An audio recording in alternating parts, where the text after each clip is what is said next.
अन्यथा परिणाम भुगतने के लिए सज्ज हो जाओ। उत्तर दो इसे।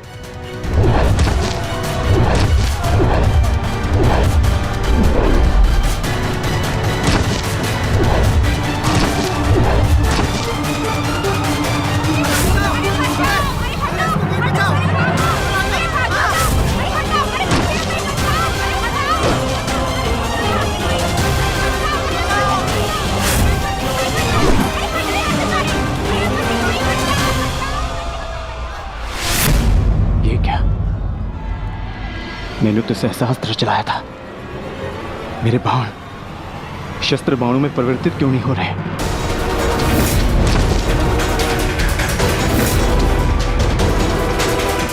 मेरा लक्ष्य कैसे चूक सकता है?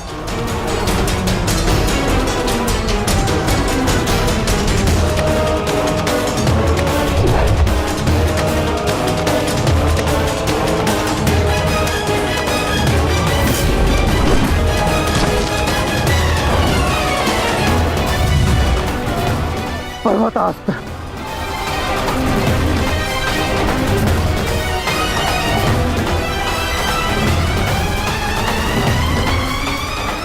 ये सब क्या हो रहा है? बाण प्रकट क्यों नहीं हो रहे? कैसे करूंगा मैं सबकी रक्षा?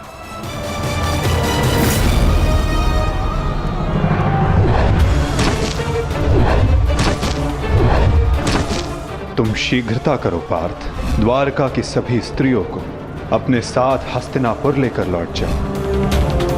किंतु माधव, मैं आपके आदेश का पालन कैसे करूं? कैसे करूं इन सबकी रक्षा?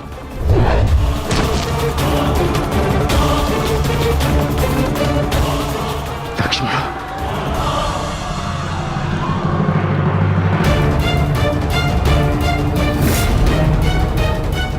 छुप के बैठिए। उठ, उठ, चलो, चल, चल।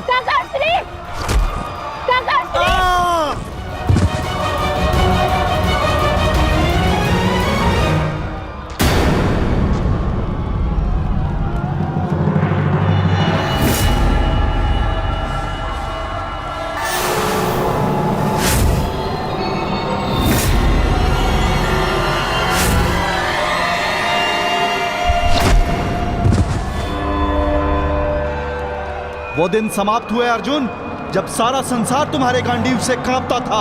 अब नवयुग आरंभ हो चुका है।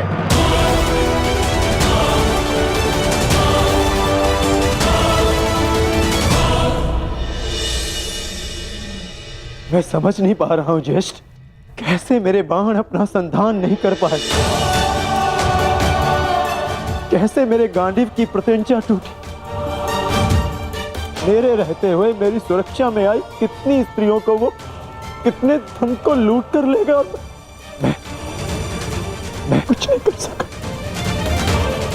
मैं माधव के आदेश का पालन नहीं कर पाया। जैसे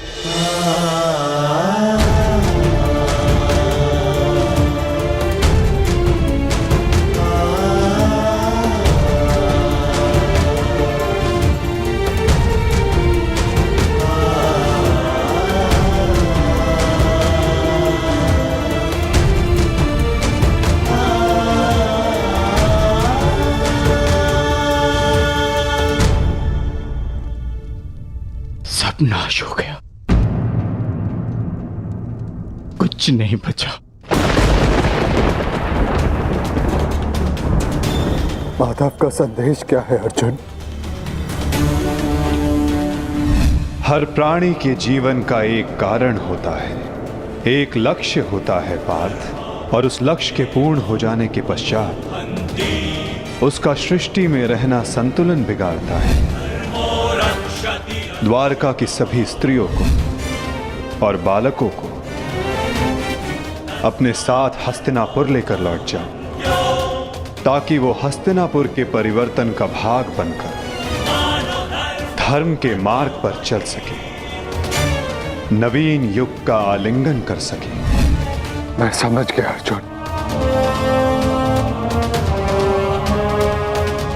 मैं समझ गया। धर्मो रक्षति रक्षितः, तस्मात् धर्मो न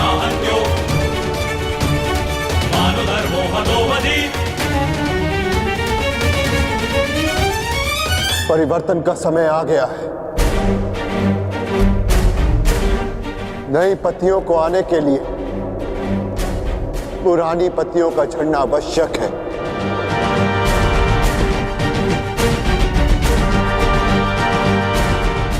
आपका मंतव्य क्या है आर्य? शीघ्र ही सबको सब कुछ समझ आ जाएगा।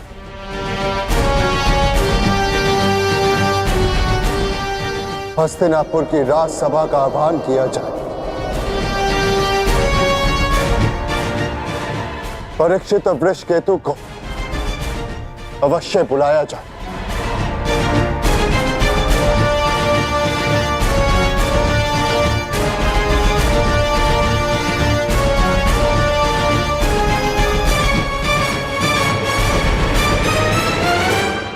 आज ये सभा यहां इसलिए बुलाई गई है, जो योग्य है उसे उसका अधिकार प्राप्त हो। हम सब यहां अपनी नई पीढ़ी का स्वागत करने के लिए एकत्रित हुए हैं। वृषकेतु,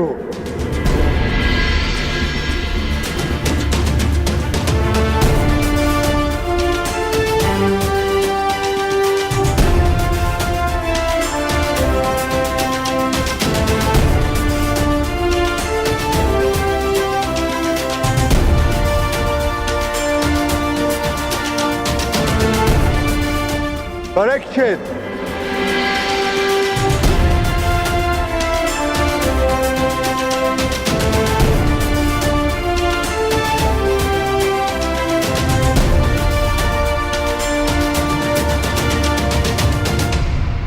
मैं सम्राट युधिष्ठिर आप सभी के समक्ष परीक्षित को हस्तिनापुर का राजा घोषित करता हूं। महाराज परीक्षित की, महाराज परीक्षित की, महाराज परीक्षित की, महाराज परीक्षित की। और वृषकेतु को इंद्रप्रस्थ नरेश घोषित करता हूं। महाराज वृषकेतु की, महाराज वृषकेतु की, महाराज वृषकेतु की, महाराज वृषकेतु की।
महाराज परीक्षित की, महाराज वृषकेतु की, महाराज परीक्षित की, महाराज वृषकेतु की। सदैव एक दूसरे का साथ देते रहना और स्मरण रखना कि शक्ति बिना उत्तरदायित्व के भान के विनाश लाती है। सदैव अपना उत्तरदायित्व स्मरण रखना।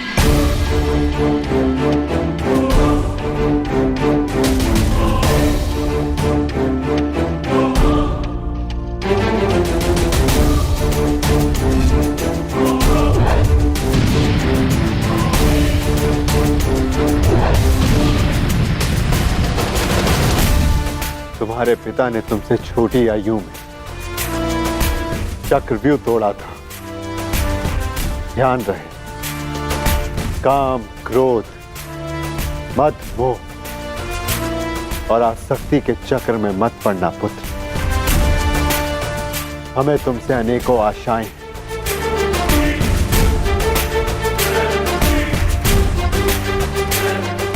और तुम्हें उन पर खरा उतरना है। मुझे विश्वास है कि मेरे पश्चात परिवर्तन क्या रहते हैं प्रारंभ होगा। हमारे पिता समाज के लिए प्रेरणा थे। तुम भी उनके जैसे सूर्य बनकर चमकना, उनके यश को और भी अधिक उज्ज्वल करना पुत्र।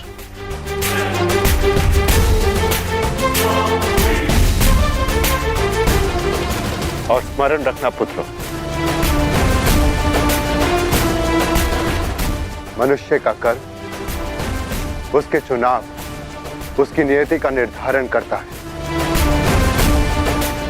सदा शुभ कार्य करना। महाराज वृषकेतु की, महाराज परीक्षित की, महाराज वृषकेतु की, महाराज परीक्षित की, महाराज वृषकेतु की, महाराज परीक्षित की, महाराज वृषकेतु की, महाराज परीक्षित की। शौचमिन्द्रिय निग्रह निर्विद्या सत्यं क्रोधो दशकं धर्मलक्षणम्। निर्विद्या सत्यं क्रोधो दशकं धर्मलक्षणम्। दशकं धर्मलक्षणम्।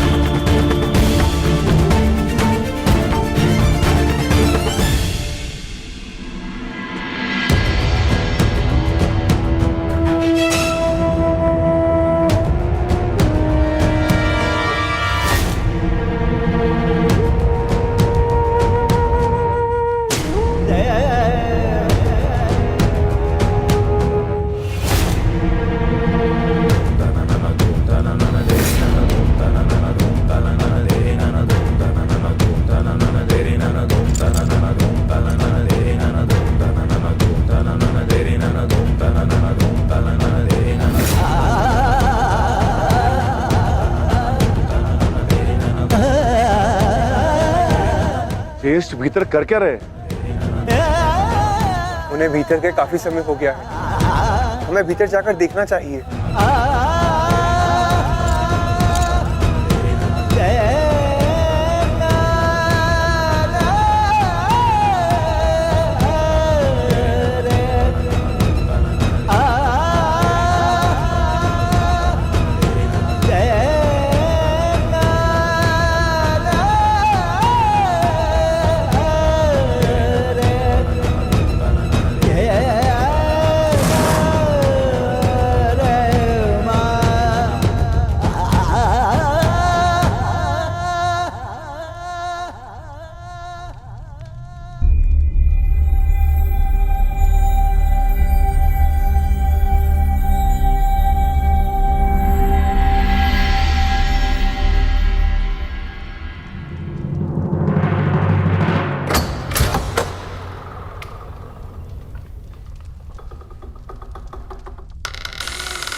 ज्येष्ठ, आप इन वस्त्रों में?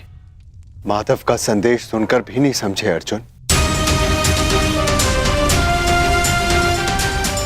एक समय के पश्चात जब मनुष्य के जीवन का लक्ष्य पूर्ण हो जाता है तो उसकी उपस्थिति सृष्टि का संतुलन बिगाड़ देती है। इसीलिए मैंने यह निर्णय लिया है कि मैं महाप्रस्थान करूंगा।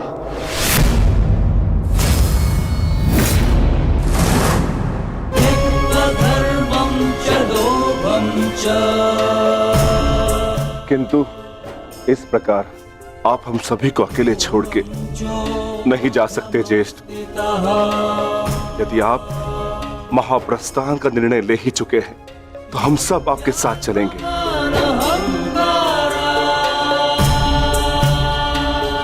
क्योंकि जहां आप है ज्येष्ठ, वही हमारा घर है। हाँ ज्येष्ठ, मनुष्य अपनी परछाई के बिना अस्तित्व में कैसे रह सकता है? हम पांचों भाई एक दूसरे की परछाई हैं। हम ना एक दूसरे के बिना रहेंगे और ना ही जिएंगे।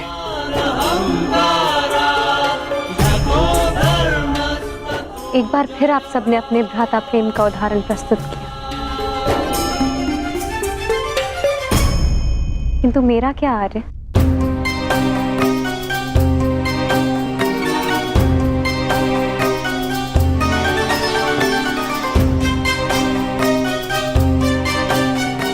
पांचाली, मैं जहां जा रहा हूं वह मार्ग बहुत कठिन है और तुम सब उस मार्ग पर नहीं जा पाओगे।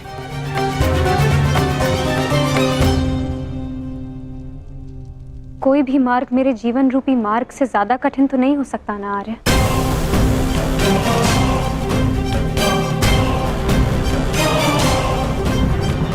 राज्यसभा में हुए वस्त्र हरण के संताप को मैं सह गई, ये सोचकर कि मेरे पांचों पति मेरे साथ हैं, मेरा प्रतिकार लेंगे।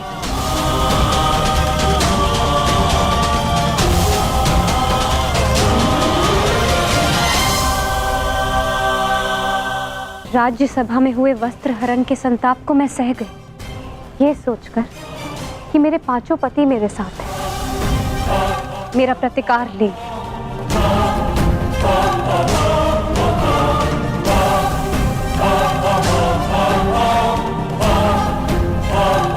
13 वर्षों के वनवास और अज्ञातवास को हंसते हंसते काटा, ये सोचकर कि मेरे पति मेरा त्राण करेंगे।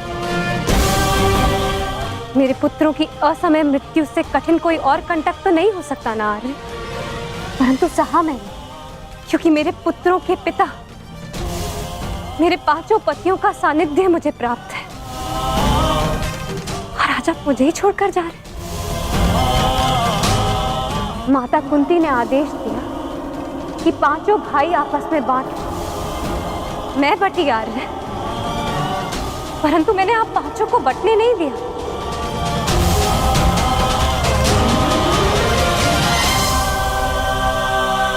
अब चाहे मार्ग के कांटे हो या पत्थरों की ठोकरें, हम सबका प्रारब्ध साथ है।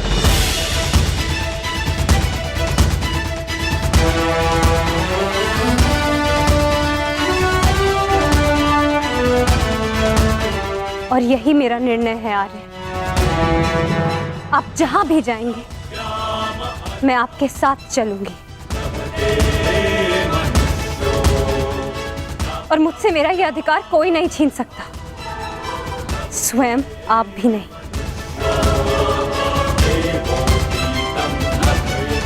मैं चयन कर चुकी हूं आर्य, अब इस यात्रा का जो भी परिणाम होगा मुझे स्वीकार होगा।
मैंने कौरवों और तुम में कभी भी पक्षपात नहीं किया।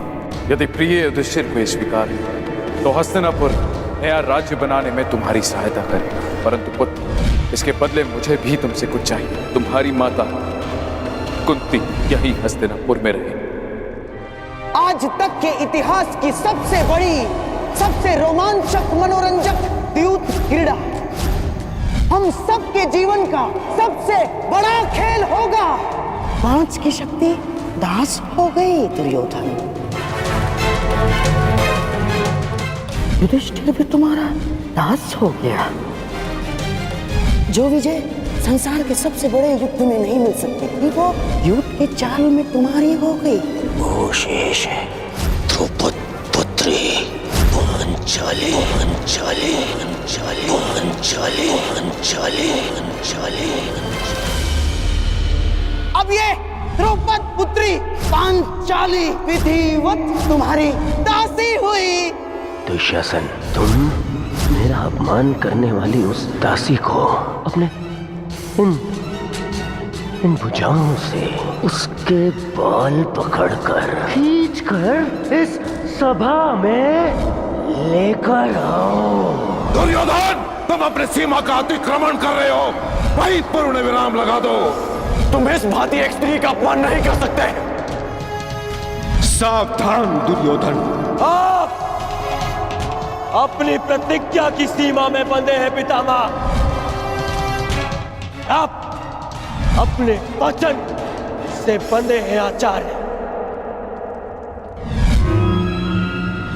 और तुम कर्ण मेरी मित्रता के बंधन में बंधे हो। कर्ण,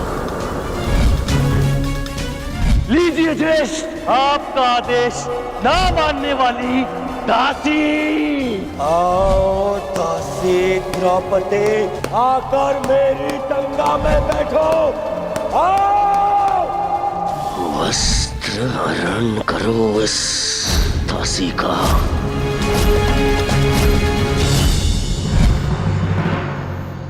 पुत्र परीक्षित,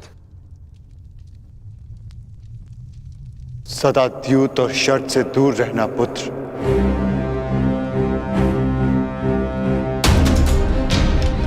क्योंकि ये मनुष्य को काल के गर्त में पहुंचा देता है।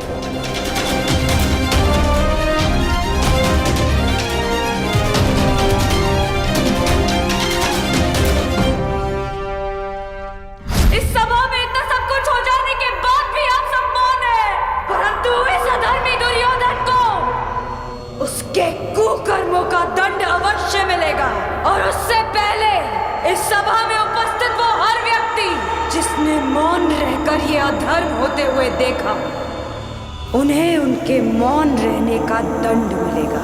श्राप है ये अपनी सुता द्रौपदी का।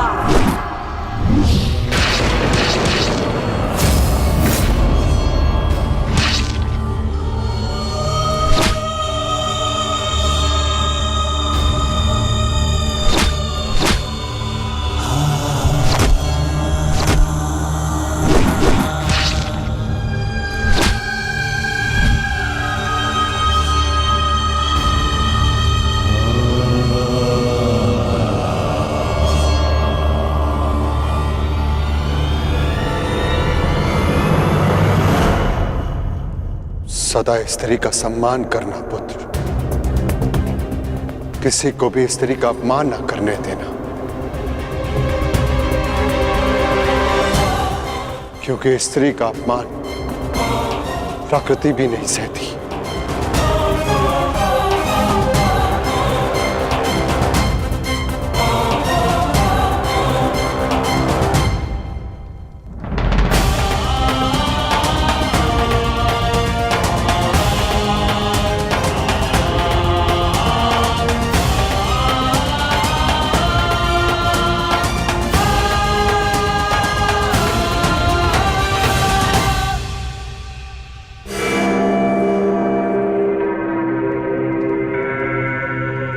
मैं दुर्योधन आज हस्तिनापुर के सिंहासन को दांव पे लगाता हूँ। बस दुर्योधन, हस्तिनापुर पर तुम्हारा कोई अधिकार नहीं। तो जिनका अधिकार है मैं उन्हीं से पूछ लेता हूँ। पिताश्री, मेरा इस सिंहासन पे अधिकार नहीं। अधिकार है पुत्र, और मैं तुम्हें उस अधिकार का प्रयोग करने की अनुमति देता हूं।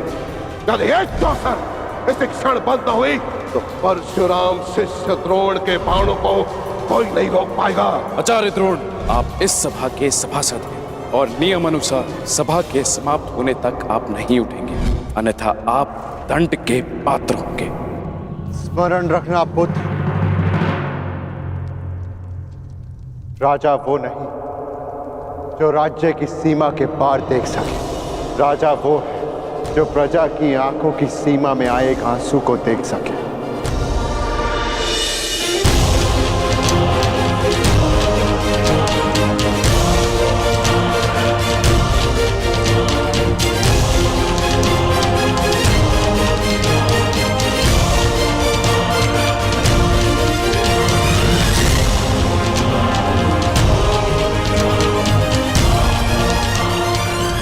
राजनीति का नहीं, सदा प्रजा नीति को ध्यान में रखकर निर्णय लेना पुत्र, क्योंकि यदि प्रजा प्रसन्न तो राजा के मुकुट में जड़े रत्नों को कांटे बनते समय नहीं लगता।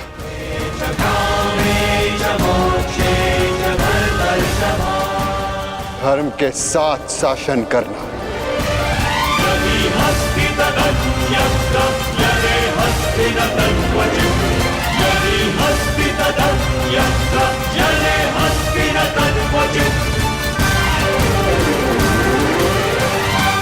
महाप्रस्थान का समय हो गया है।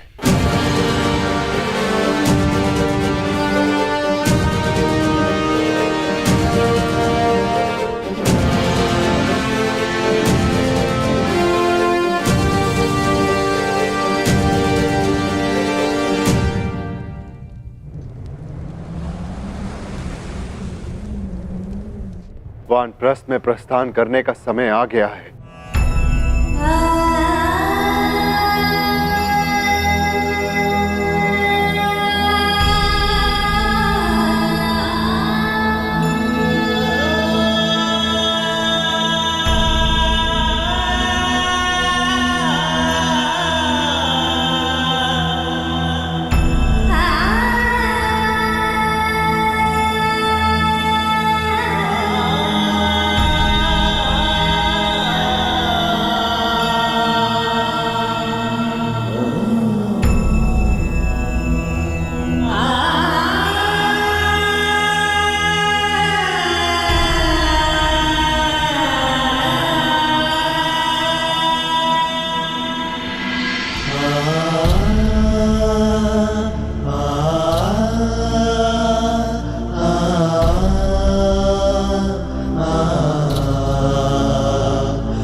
आशीर्वाद पिताश्री।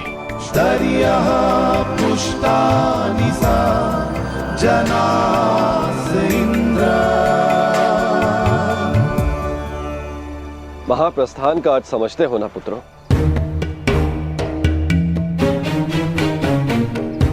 महाप्रस्थान का अर्थ है कि तुम इस संसार को त्याग कर परलोक जाना चाहते हो।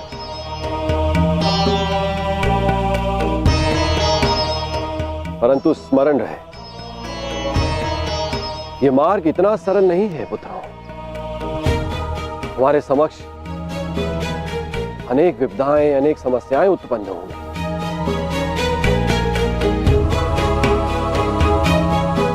और तुम्हारे संरक्षक इंद्र के रहते हुए यह कैसे संभव है? तुम चलो मेरे साथ, मैं स्वयं तुम्हें अपने रथ पर देवलोक ले चलूंगा।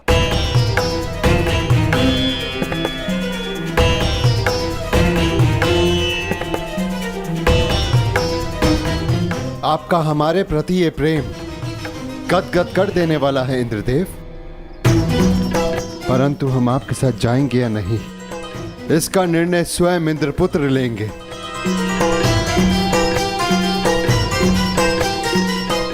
अर्जुन, निर्णय तुम्हारा है।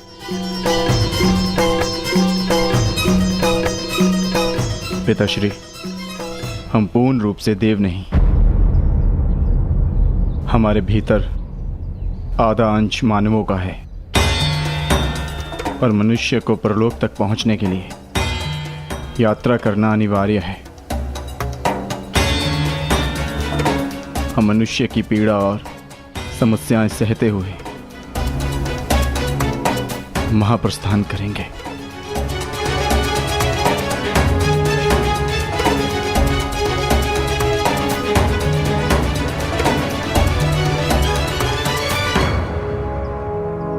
मुझे तुम पर गर्व है पुत्र।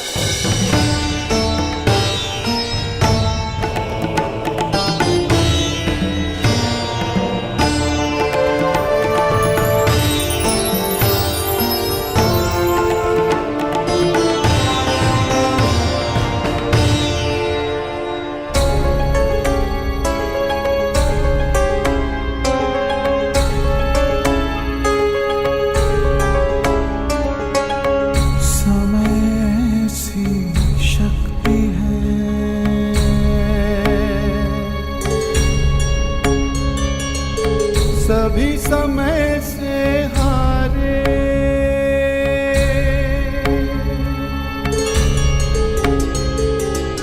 समय से शक्ति है, सभी समय से हारे।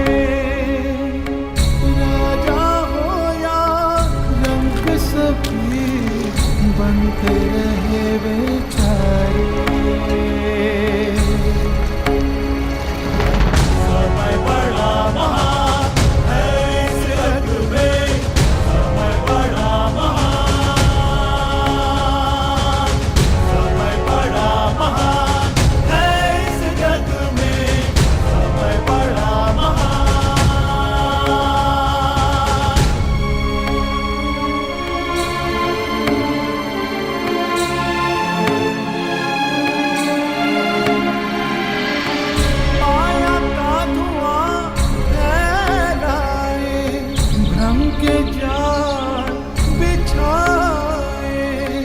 मन में घृणा द्वेष भरे, फिर अपनों को लड़वाए।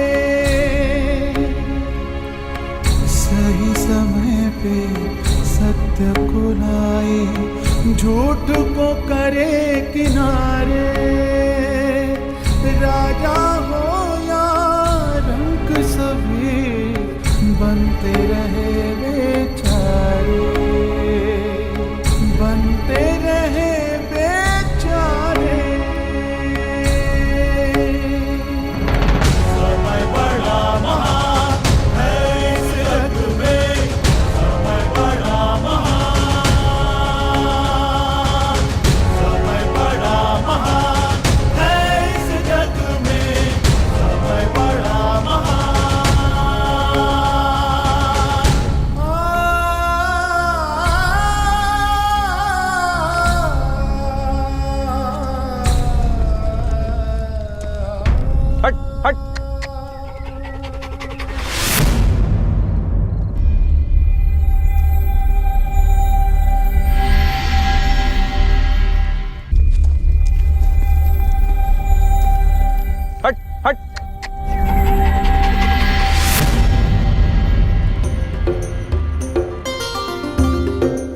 देखिए ना ज्येष्ठ, कब से ये कुकुर हमारा पीछा कर रहा है। जाओ, हमारे पास तुम्हें देने के लिए कुछ भी नहीं है। प्रतीत होता है कि आर्य नकुल के रूप पर मोहित हो गया है।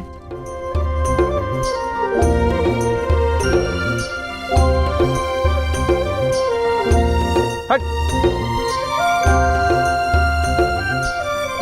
रहने दो नकुल, यदि ये भोला जीव साथ आना चाहता है तो इसे आने दिया जाए। मनुष्य की अंतिम यात्रा में जो साथ दे उससे सच्चा सह यात्री और कोई नहीं।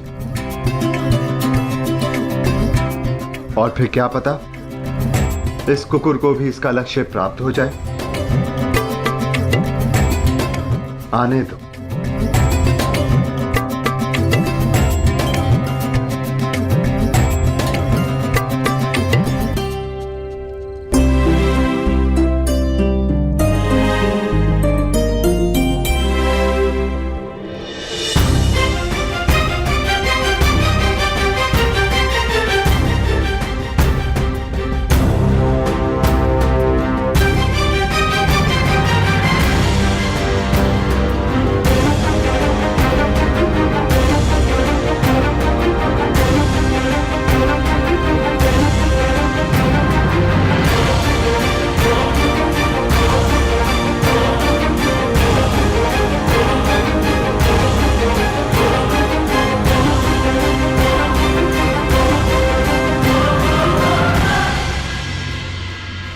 ज्येष्ठ, ऐसे कठिन चढ़ाई हम कैसे चढ़ेंगे?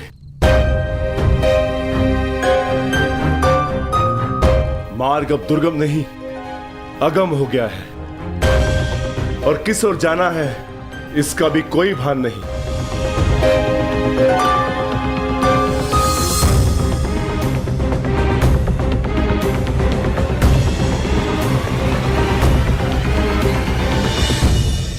हमें कैलाश पर जाना है भीम, और अब वही मार्ग दिखाएंगे जो कैलाशपति हैं। नमः शिवाय।